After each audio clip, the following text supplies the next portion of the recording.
नमस्कार दोस्तों, स्वागत है आपका victory study point YouTube channel में।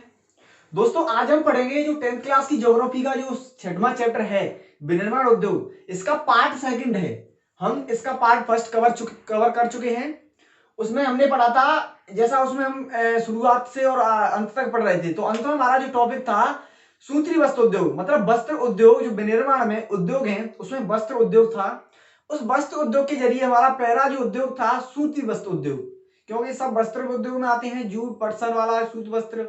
तो उसमें हमने पढ़ा था कि सूती वस्त्र उद्योग उसकी स्थिति क्या है, उसका हिस्टोरिकल उसका बैकग्राउंड क्या है, उसके निर्यातक कौन से हैं, भारत में स्थिति क्या है, किस तरीके से वो डेवलप हुआ भारत में शुरुआत से जब अंग्रेज भारत में आए।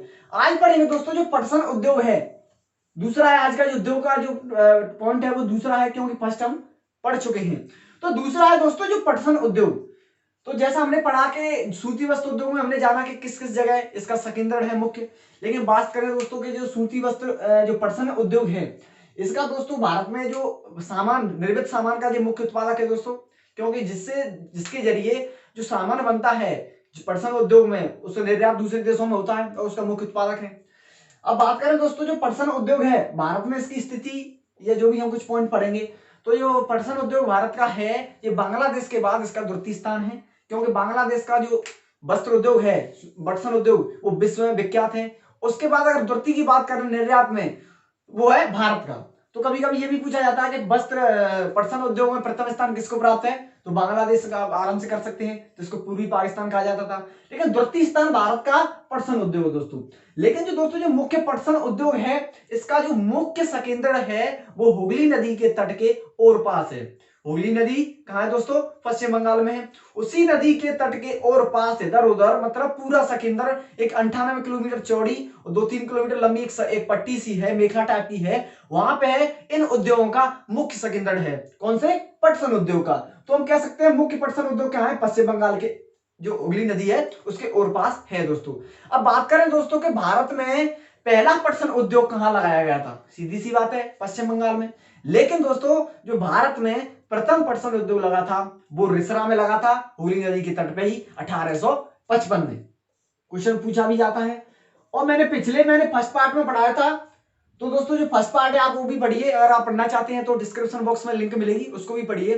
तो वहां पे मैंने बताया था कि भारत में प्रथम सूती वस्त्र उद्योग वो लगा था मुंबई में 1854 में। लेकिन पहला पटसन उद्योग ये बंगाल में, ये पश्चिम बंगाल में रिसरा के पास हुआ, स्थापित हुआ 1855 में। ठीक है दोस्तों, तो ये कुछ इसके पॉइंट से।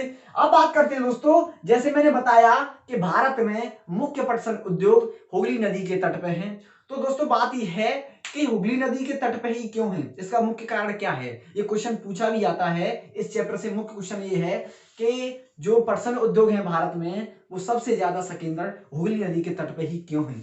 तो दोस्तों जैसे मैंने पढ़ाया, आपको पिछले बताया था फर्स्ट पार्ट में कि किसी भी उद्योग की अवस्थिति को प्रभावित करने वाले कारक कौन कौन से होते हैं, तो उसी कारकों को लेते हुए इसका मुख्य संकेंद्रण हुगली नदी के तट पे है। तो ये मैंने पहला लिखा कि हुगली नदी पर तट पर स्थित होने के मुख्य कारण क्या हैं। जैसा मैंने बताया कि किसी भी उद्योग की स्थिति को, उसकी अवस्थिति को प्रभावित करने वाले कारक कौन कौन से होते हैं, तो यही बात करेंगे कि भारत में ऐसा क्या है हुगली नदी के तट के पास जो कि पूरे ऑल ओवर इंडिया की बात की जाए उससे सबसे ज्यादा इसका जो संकेंद्रण है वो हुगली नदी के तट पे ही है। तो इसके दोस्तों कुछ कारण हैं, आप ये आराम से इसके जरिए, क्योंकि ये पॉइंट्स हैं 4-5 याद कर लीजिए, ये डायरेक्टली क्वेश्चन पूछा जाता है कि भारत में पटसन उद्योग हुगली नदी के तट पर स्थित क्यों है। कारण है दोस्तों वो है कि इसके जो उत्पादक है, जो पटसन है, क्योंकि हमने बताया था आपको कि उद्योगों के लिए कोई भी सामान बनाने के लिए उसके लिए कच्चा माल होना एक आवश्यक शर्त है। तो इसी कारण जो पटसन है वो इसके जो उत्पादक हैं उसकी एक तो निकटता है, पटसन उत्पादक क्षेत्र है। क्योंकि पटसन कहाँ होता है दोस्तों, पश्चिम बंगाल है, उड़ीसा है, इधर आप मेघालय साइड इधर जाओगे उड़ीसा में है, बिहार का चौड़ा सा जो एरिया है वहां पे पटसन उद्योग है, बांग्लादेश के साथ ही मिलता भी है। तो कह सकते हैं कि इसका जो कच्चा माल है उसकी उत्पादकता कैसे, उसका जो उत्पादक है कच्चा पटसन वो कहाँ है, सबसे ज्यादा सिकंदर हुगली नदी के तट के और पास ही है। मतलब इस उद्योग को स्थापित होने के लिए कच्चा माल आसानी से उपलब्ध हो जाता है। दूसरा दोस्तों पॉइंट है कि इसको सस्ता जल, क्योंकि मैंने बताया कि हुगली नदी के तट पे है और इसके जो ऊर्जा के स्रोत चाहिए तो उसके रूप में मुख्य जो सस्ता जल है, इसको कोई भी कार्य को संपादित करने के लिए वो सस्ता जल है वो उसको हुगली नदी के तट से मिल जाता है, क्योंकि इसका जो सिकंदर है वो हुगली नदी के तट पे ही है। तो दूसरा पॉइंट ये है दोस्तों कि इसलिए वहां सिकंदर है क्योंकि उनको आराम से सस्ता जल मिल जाता है, क्यों इधर उधर भटकना नहीं पड़ता है, किसी दूसरी जगह से जलना है जिससे लागत हो, तो उनको आसानी से इस उद्योग में जरूरतमंद पानी के लिए और भी कोई जो भी ऊर्जा के स्रोत है उसको संपादित करने के लिए यहाँ पे जल की उपलब्धता हो जाती है। तीसरा पॉइंट है दोस्तों कि यहाँ पे परिवहन सुविधा अच्छी है। जैसे मैंने बताया कि उद्योग के लिए आवश्यक शर्त ये भी है कि उसके और पास परिवहन सुविधा एक सक्षम होनी चाहिए, सुलभ होनी चाहिए, सस्ती होनी चाहिए, क्योंकि किसी भी उद्योग में कोई भी सामान जो निर्माण हो रहा है उसको एक से दूसरी जगह ले जाने के लिए, सिंपल शब्दों में आप कहें तो उसको बेचने के लिए जहां से वो बनना है उसे दूसरी जगह ले जाना भी आवश्यक बनता है। तो हम कह सकते हैं कि इसका एक मुख्य कारण है परिवहन, सड़क है, रेल है और जल। ये तीनों जो मार्ग हैं, तीनों परिवहन के साधन हैं वो पश्चिम बंगाल के और पास निकट स्थित हैं। जैसे बात करें दोस्तों के जल, तो जल की जैसे हम बात करें कि हुगली नदी के जरिए जो भी कुछ नावें कुछ होती हैं उनके जरिए कच्चे माल को या निर्मित माल को एक से दूसरी जगह आसानी से ले जाया जा सकता है और उसके लिए हमको कहीं दूसरे परिवहन की आवश्यकता नहीं पड़ती, सीधा नदी में उतारा और इससे एक से जगह दूसरी जगह ले जा सकते हैं। बात करें दोस्तों के जो रेल परिवहन है, जैसा आप दोस्तों आप देखोगे कि जो आसनसोल है और पश्चिम बंगाल में जैसे आप जहाँ एंटर हो गए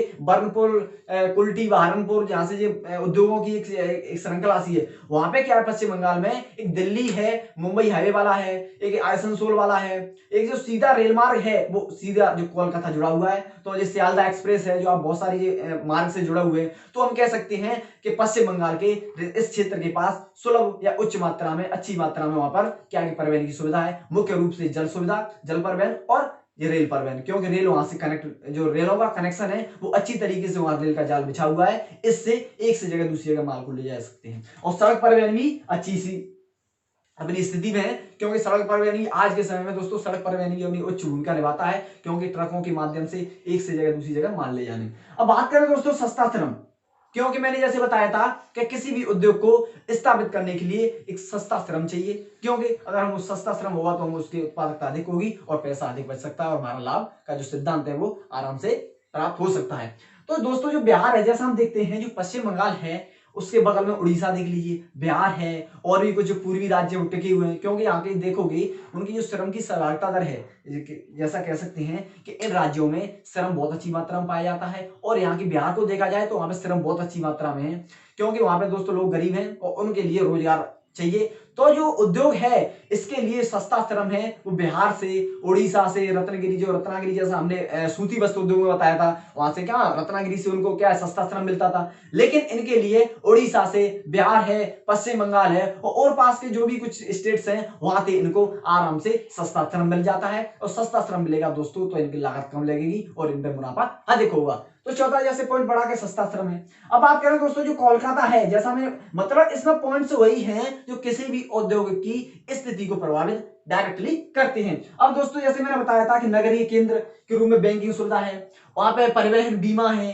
परिवहन है, बैंकिंग सिस्टम है, तो ये भी किसी न किसी तरीके से औद्योगिक की अवस्थिति को प्रभावित करते हैं। तो इसी वजह से जो पटसन उद्योग है वो भी हुगली नदी पर इसी वजह से स्थित है, उसमें मुख्य है कोलकाता, क्योंकि कोलकाता दोस्तों एक नगर है, देखा जाए तो पहले भारत की राजधानी थी, लेकिन 1911 के बाद, तो 1911 के बाद दोस्तों इसकी राजधानी चेंज हो गई भारत की और 1912 में दिल्ली बन गई, लेकिन 1911 में जो भारत की राजधानी थी वो कोलकाता ही थी, क्योंकि ब्रिटिश लोग आए थे सबसे पहले। उन्होंने बंगाल और आप जो उड़ीसा है, बिहार का इसका एरिया देखोगे जो बंगाल बोलते थे, वहां पे उन्होंने लोगों ने अपने जो कॉलोनीज में वहां पे स्थापित किया, अपनी यहाँ बस्तियां बसाई।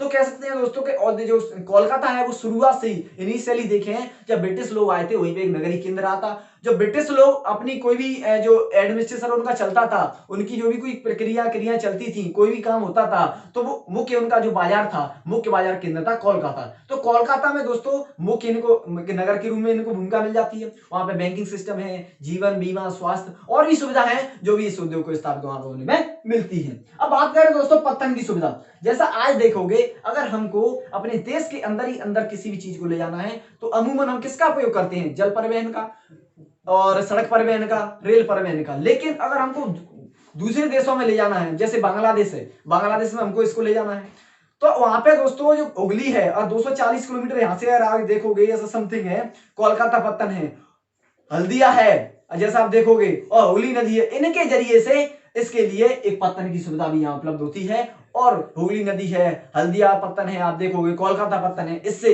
इसके निर्मित जो भी सामान बनता है इस उद्योग में उसको हम दूसरी जगह बेचने के लिए जा सकते हैं। जैसे आपको ऑस्ट्रेलिया में ले जाना है, उधर से यूएसए है, आपको बांग्लादेश में भेजना है, और कंबोडिया, लाओस, जो भी कुछ पूर्वी स्टेट आप जैसे कंट्रीज देखोगे एशिया की, तो हम कह सकते हैं कि हुगली नदी के तट पर इसको पत्तन की सुविधा भी मिलती है। तो दोस्तों हमने जो बात की कि जो पटसन उद्योग है भारत का, वो हुगली नदी के तट पर क्यों स्थित है, इसके हमने कुछ कारण पढ़े और बात की हमने पत्तन की।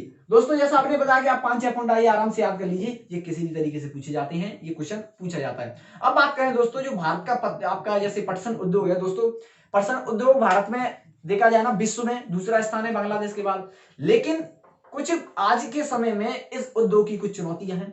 उस चुनौतियों में दोस्तों जैसे हर उद्योग की, हर भारतीय विनिर्माण क्षेत्र की एक चुनौती रहती है, वो है प्रतिस्पर्धा। मतलब दूसरे देश हैं उनसे जो भी कुछ सामान बनता है वो सस्ता होता है, इस वजह से भारत के घरेलू उद्योग उनसे प्रतिस्पर्धा नहीं कर सकते। तो भारत के कुछ ऐसे देश हैं, जैसे आप देख लीजिए बांग्लादेश है, और भी कुछ देश है जो कंबोडिया है, और थाईलैंड है, सऊदी अरब है, ये कुछ देश हैं, इनसे भारत क्या है आजकल अपनी प्रतिस्पर्धा नहीं कर सकता, क्योंकि इन देशों से बने हुए जो पटसन के उद्योग के कोई भी जो सामान बनता है वो सस्ता होता है। और दोस्तों सीधी सी बात है, जो भी चीज सस्ती होगी लोग उसको ज्यादा परचेज करेंगे। तो इसी वजह से भारतीय पटसन उद्योग की आज मुख्य चुनौतियों में से एक है, वो है वैश्विक प्रतिस्पर्धा।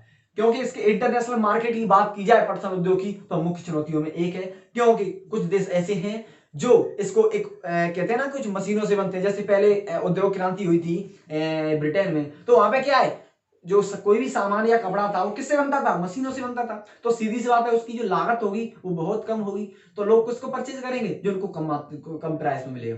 तो इसी वजह से आज के समय में भारतीय पटसन उद्योग की कुछ चुनौतियां हैं। उस चुनौतियों में है वैश्विक प्रतिस्पर्धा कह सकते हैं, या अंतरराष्ट्रीय प्रतिस्पर्धा कह सकते हैं, क्योंकि आज के समय में ये लोग क्या है, इन देशों की जो भी चीजें वो भारत में आ रही है और सीधे से डायरेक्ट इसको इफेक्ट कर रही है। अब बात करें दोस्तों का जो पटसन उद्योग है, वे कौन से देश हैं जिसको हम ये निर्यात करते हैं? क्योंकि आज भारत जैसे विश्व में दूसरा स्थान प्राप्त है, तो सीधी सी बात है हम सिर्फ भारत में ही नहीं इसको बेचेंगे, हमारे जो बाजार है, विश्व बाजार है, उसमें भी हम इसको बेचते हैं। तो जैसे यूएसए है, कनाडा है, ऑस्ट्रेलिया है, सऊदी अरब है, यूके है, ये कुछ देश हैं जिसमें हम आय पटसन उद्योग की जो भी निर्मित सामान बनता है हम इसको निर्यात करते हैं। तो दोस्तों हमने पढ़ा पटसन उद्योग। अब पढ़ेंगे दोस्तों जो चीनी उद्योग है भारत का, उसके उद्योग में हम पढ़ेंगे।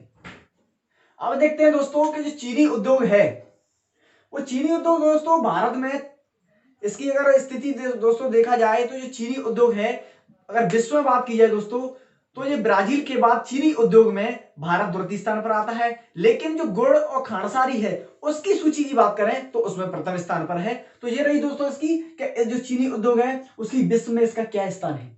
लेकिन बात करें कि इसके जो भारत में मुख्य केंद्र कौन से हैं, जो चीनी उद्योग है उसके भारत में मुख्य केंद्र कौन से हैं, तो दोस्तों 60% देखा जाए तो इसकी जो मिलें हैं वो बिहार और उत्तर प्रदेश में है। लेकिन और भी जगह पे है, जैसे तमिलनाडु है, महाराष्ट्र है, बिहार वैसे बता ही दिया मैंने, और दक्षिण भारत में जैसे आंध्र प्रदेश है, मध्य प्रदेश है, और भी ऐसी जगह हैं जहां पर ये उच्च मात्रा में जैसे इसकी जो उत्पादन होता है। लेकिन दोस्तों इसका जो मुख्य केंद्र मैंने बताया वो कहां बताया, बिहार और उत्तर प्रदेश में। और दोस्तों ये क्या है, एक कहते हैं ना मौसमी वो है उद्योग है। मौसमी उद्योग कैसे है, क्योंकि इसके लिए कच्चा माल क्या है, गन्ना चाहिए, और गन्ना क्या है मौसम के अनुसार होता है। ऐसा तो नहीं है कि हर टाइम आप गन्ना उपलब्ध रहता है कच्चा माल।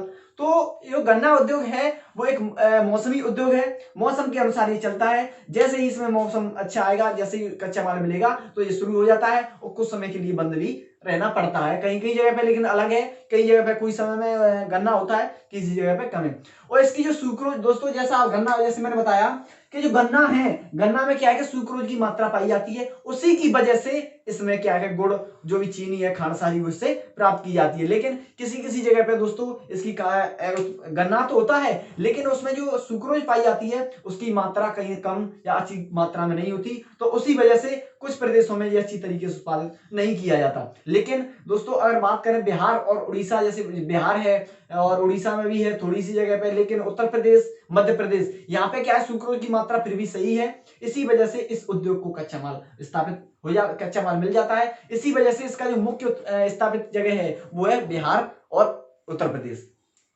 अब बात करें दोस्तों का जो उद्योग है, भारत का चीनी उद्योग है, आज के समय में ये उद्योग क्या है, क्यों, जैसे मैंने बताया कि इसकी जो 60% मिल है वो कहाँ है, उत्तर प्रदेश और बिहार में। लेकिन आज के समय में ये उद्योग क्या धीरे धीरे दक्षिण भारत की तरफ खिसक रहा है। ऐसा क्या कारण है जिसकी वजह से ये उद्योग धीरे धीरे दक्षिण भारत में जा रहा है? पहली बात तो ये है दोस्तों, जैसे बताया कि दक्षिण भारत में मुख्यतः महाराष्ट्र में जो गन्ना है, महाराष्ट्र का वो गन्ना मोटा होता है, उसमें सुक्रोज की मात्रा अधिक होती है। सुक्रोज की मात्रा अधिक, उसमें जो क्वालिटी है, क्योंकि उसी की वजह से ही क्या गुड़ और इसका निर्माण होता है। अब महाराष्ट्र में क्या है कि गन्ना की जो मोटा है तो इसमें क्या है, रस ज्यादा होगा और सुक्रोज की मात्रा भी अधिक है। दूसरा कारण इसका दोस्तों ये है कि महाराष्ट्र की जो मृदा है वो मृदा क्या है कि इसको बनाए रखती है। जैसे उत्तर प्रदेश में गन्ना का पेड़ है, इसमें जैसे क्योंकि उत्तर प्रदेश की जो मृदा है वो महाराष्ट्र की में अंतर है, क्योंकि वो जो महाराष्ट्र की मृदा है वो पक्की होती है और इसको बनाए रखती है मजबूत करके। लेकिन क्या है कि उत्तर प्रदेश में जो गन्ना होता है उसकी ऊपरी परत होती है, उसी पे स्थापित होता है। तो जैसे ही अगर तेज हवा चली, क्योंकि गन्ने की पेड़ का लंबाई क्या है, बहुत अधिक होती है, जैसे ही अगर हवा चलती है तेज, तो उसकी वजह से उत्तर प्रदेश और इन जो भी, क्योंकि उत्तर प्रदेश, बिहार और मध्य प्रदेश क्या है मैदानी क्षेत्र में है, तो यहाँ पे क्या है जैसे ही तेज हवाएं चलती हैं उसकी वजह से ये क्या है कि जैसी हवा चली तो ये गन्ना के पेड़ टूट जाते हैं और नीचे गिर जाते हैं, और इनकी जो की उपज जो है पूरी मात्रा में नहीं हो पाती, और इनका जो विकास है वो इतना नहीं हो पाता कि सुक्रोज की मात्रा इनमें धीरे धीरे बढ़े, क्योंकि जो तेज बारिश आने पर ये नीचे गिर जाते हैं, टूट जाते हैं, उनका विकास वहीं पर रुक जाता है। लेकिन अगर बात करें महाराष्ट्र की, तो महाराष्ट्र की मृदा इसके पेड़ों को बनाए रखती है, और वहां पे कितनी भी क्योर की कैसी भी जो पवन या हवा चले तो उस पर इतना प्रभाव इसका नहीं पड़ता। तो एक कारण ये है। तो अभी पूछा भी जाता है दोस्तों कि जो चीनी उद्योग है भारत में मुख्य रूप से दक्षिण भारत में क्यों खिसकता जा रहा है, तो उसका मुख्य कारण एक तो जो दक्षिण भारत में मुख्यतः महाराष्ट्र में इसमें जो गन्ना होता है उसमें सुक्रोज की मात्रा अधिक होती है, दूसरी इसकी मृदा होती है जो उसकी पेड़ को गिरने नहीं देती। तीसरा कारण ये है दोस्तों कि जो दक्षिण भारत है, मुख्यतः महाराष्ट्र की बात करें, वहां पे सहकारी समितियों की आजकल देखते हैं उपलब्धता है। इसका कारण किया हुआ सहकारी समितियां, इनसे क्या इसका रिलेशन है, इससे रिलेशन ये है कि इस उद्योग को कोई भी अगर पूंजी चाहिए, क्योंकि जैसे मैंने बताया कि उद्योग के लिए क्या क्या चीजें आवश्यक है, तो उसके लिए जो पूंजी चाहिए वो सहकारी समितियों से उचित, कह सकते हैं कम ब्याज की दर पर यहाँ पर इनको पैसा मिल जाता है और अपनी पूंजी को यहाँ निवेशित कर देते हैं। तो यही कुछ कारण है दोस्तों। और तीसरा कारण ये भी कह सकते हैं कि वहां पे परिवहन की सुविधा अच्छी है, उच्च बाजार है और हर तरीके से इसको चीज मिल सकती है। तो इसी वजह से जो आज का चीनी उद्योग भारत में मुख्य रूप से दक्षिण भारत में खिसकता जा रहा है, इसके कुछ कारण हैं। लेकिन बात करें दोस्तों कि आज के समय में इस उद्योग की, चीनी उद्योग भारत में है, इसकी क्या क्या चुनौतियां हैं, किन किन चुनौतियों का सामना कर रहा है आज का चीनी उद्योग। जैसा दोस्तों चीनी उद्योग क्या है, आज देखते हैं चीनी, शक्कर, जो भी गुड़ है वो इसी होता है, लेकिन इसकी कुछ चुनौतियां हैं। कुछ चुनौतियां दोस्तों बात करें, एक तो ये अल्पकालिक है। क्या है? अल्पकालिक है। अल्पकालिक का अर्थ क्या हुआ दोस्तों, इसको अगर कच्चा माल मिल गया मई में तो क्या है, मई के और पास से उत्पादन, लेकिन अगर इसको कच्चा माल पूरी समय नहीं मिला तो ये उत्पाद चीनी जो है नहीं हो सकती, क्योंकि अल्पकालिक का अर्थ ये हुआ कि इसको कच्चा माल हर समय पर उपलब्ध नहीं होता, क्योंकि हर उद्योग को कोई भी सामान निर्माण करने के लिए, कोई भी सामान बनाने के लिए इसको कच्चा माल चाहिए, आवश्यक है दोस्तों। लेकिन इसको क्या है, अल्पकालिक क्या है, उद्योग है। अल्पकालिक का अर्थ मैंने बताया, क्योंकि इसको अल्प मात्रा में, जैसे इसका उत्पादन हुआ कच्चा माल का, गन्ने का, तभी इसको मिलता है। ठीक है।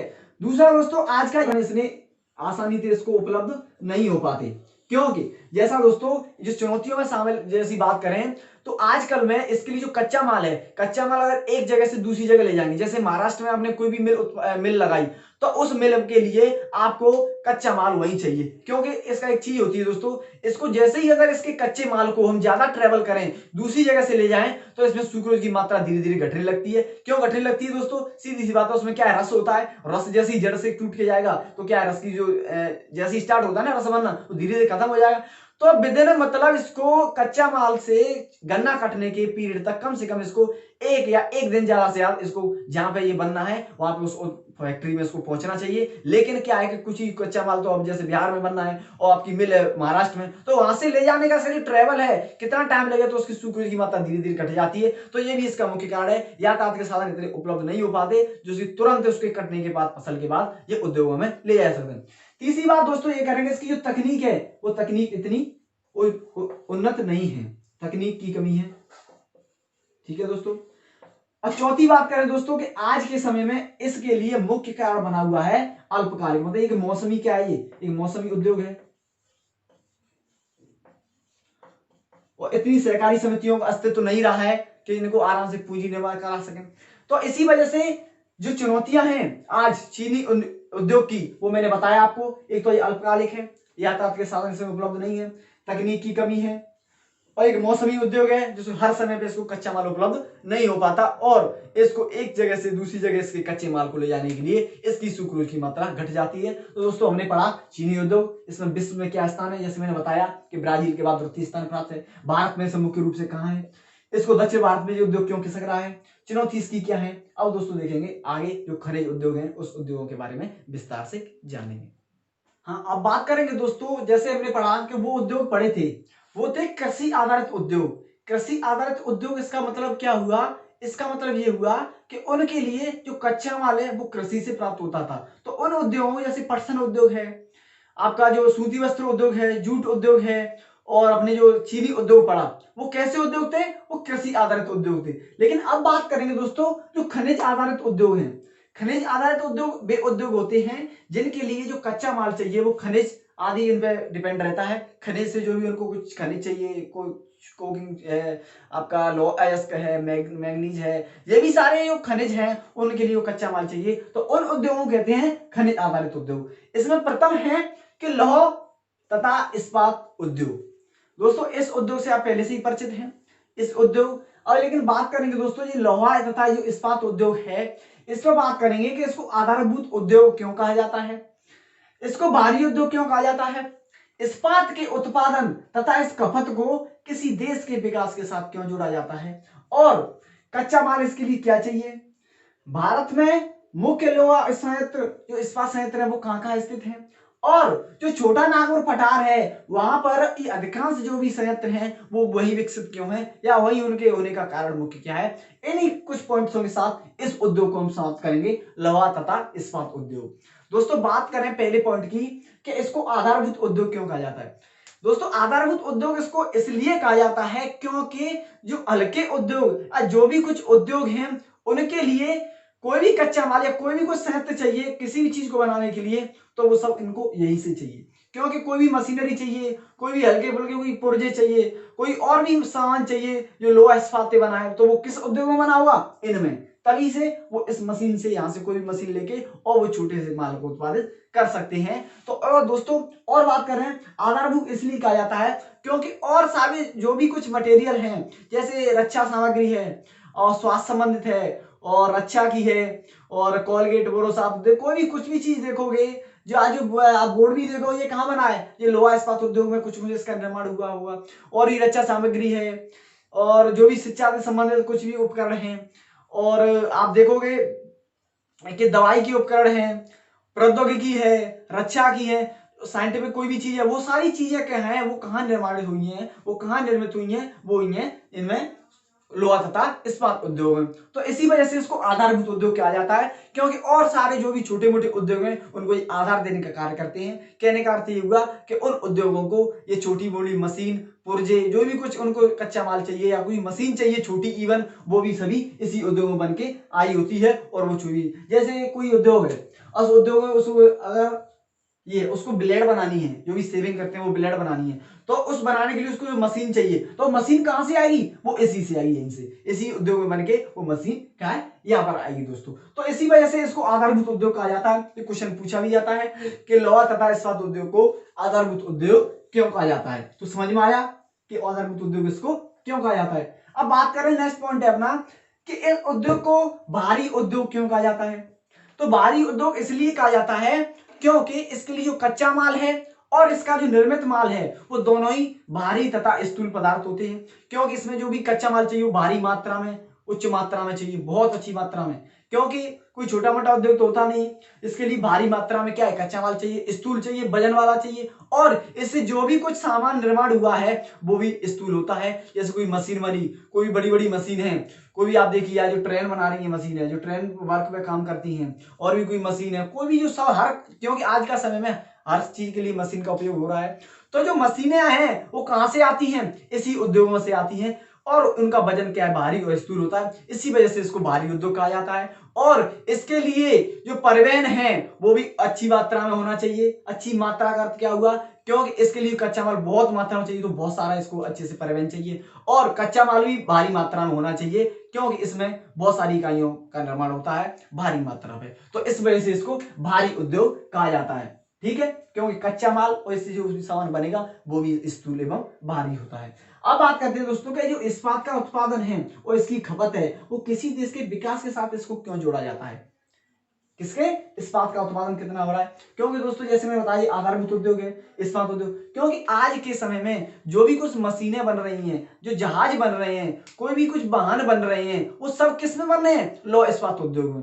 तो हम कह सकते हैं कि आज ट्रेनों का निर्माण है वो किन्हीं उद्योग में हो रहा है। जो भी आज मोटरसाइकिल है, गाड़ी है, परिवहन के साधन हैं, और भी कुछ जो मशीनें हैं जो आप देखेंगे जो पुल बनाने का कार्य कर रही हैं, कोई भी आज जो मशीन आप देखोगे वो सब मशीन इसी में बन रही है। तो कह सकते हैं इसी से साथ अगर मशीनें नहीं होंगी तो हम विकास कैसे कर सकते हैं, कोई उत्पादन कर सकते हैं। आप खेत में जाइए, वहां पे हल चाहिए, आपको बोने के लिए मशीन चाहिए, आपको ट्रैक्टर चाहिए, और भी कुछ उपकरण इंप्लीमेंट चाहिए, तो वो सब कहां बन रहे हैं, यहाँ पे। तो इसी वजह से अगर हम कह सकते हैं कि किसी भी देश में अगर इस्पात का कितना उत्पादन हुआ, उत्पादन अर्थ ये नहीं कि वो मशीनें बनी, लेकिन विकास के लिए, नेक्स्ट और विकास के लिए उस उद्योग ने किस तरीके से मशीनों का निर्माण किया, किस तरीके से परिवहन का विकास किया। तो इस वजह से इस उद्योग का जो विकास हो रहा है, इस इस्पात का जो उत्पादन कितना हुआ, उसकी खपत का इसमें देश के विकास के साथ जोड़ा जाता है। क्योंकि विकास कब होता है, आपके साधन है, परिवहन साधन है, वो एक से दूसरी जगह ले जा रहे हैं, लागत लग रही, पैसा उसमें दे रहे हैं, ट्रेन है, और भी परिवहन के साधन है, मशीनें हैं जो सब चीजों को निर्माण कर रही हैं, कपड़ा बन रही है,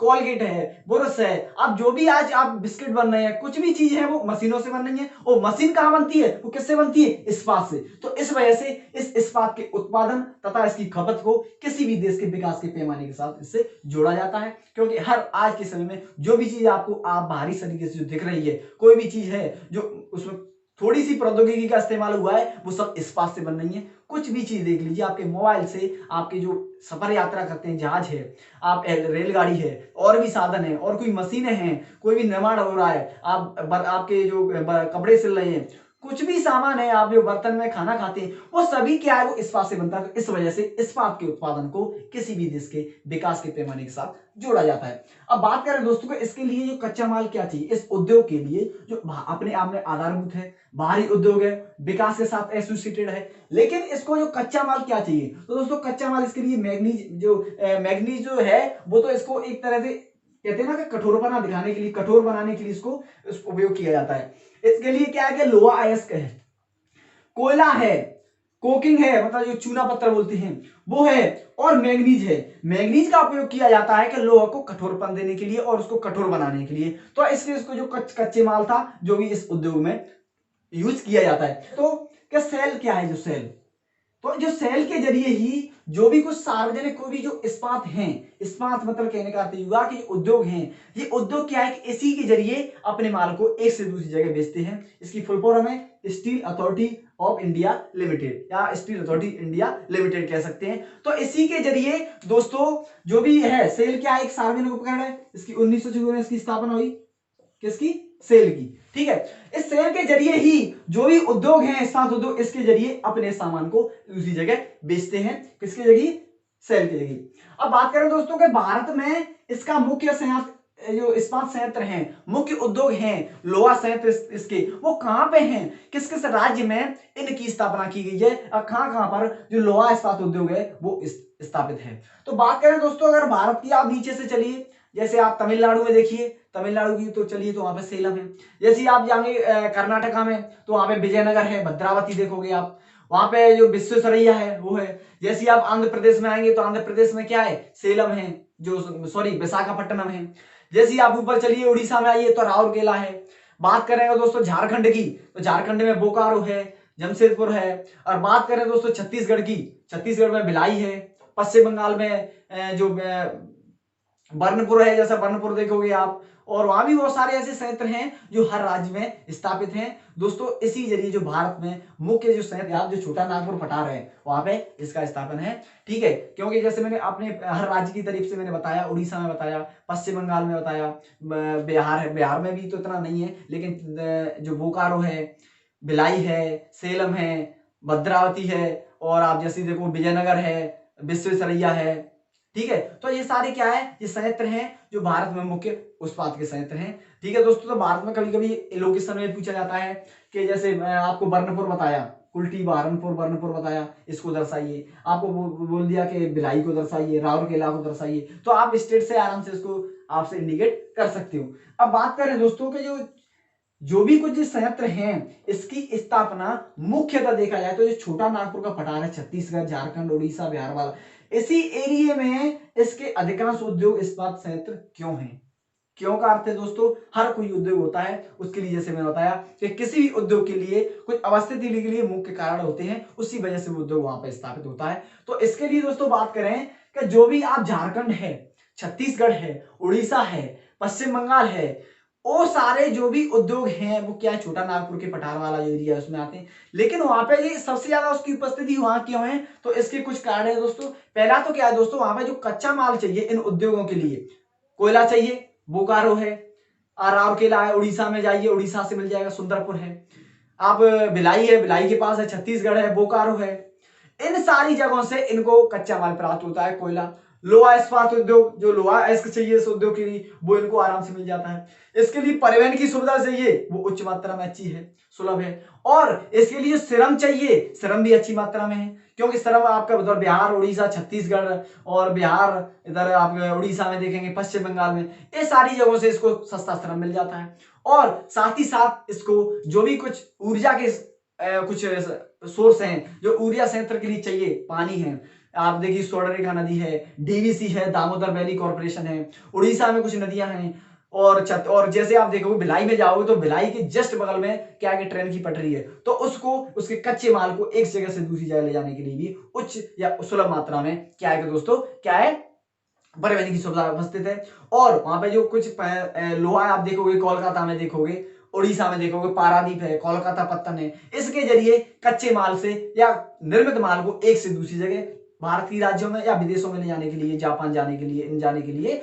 इनका पत्तनों का उपयोग होता है। तो हम कह सकते हैं दोस्तों कि छोटा नागपुर के पठार में इसकी उस्मान अधिक मात्रा में स्थित क्यों है, क्योंकि अधिक क्यों है दोस्तों, तो कुछ मैंने कारण बताया, इसी वजह से इसका जो सकेंद्र है वो मुख्य छोटा नागपुर के पठार में है।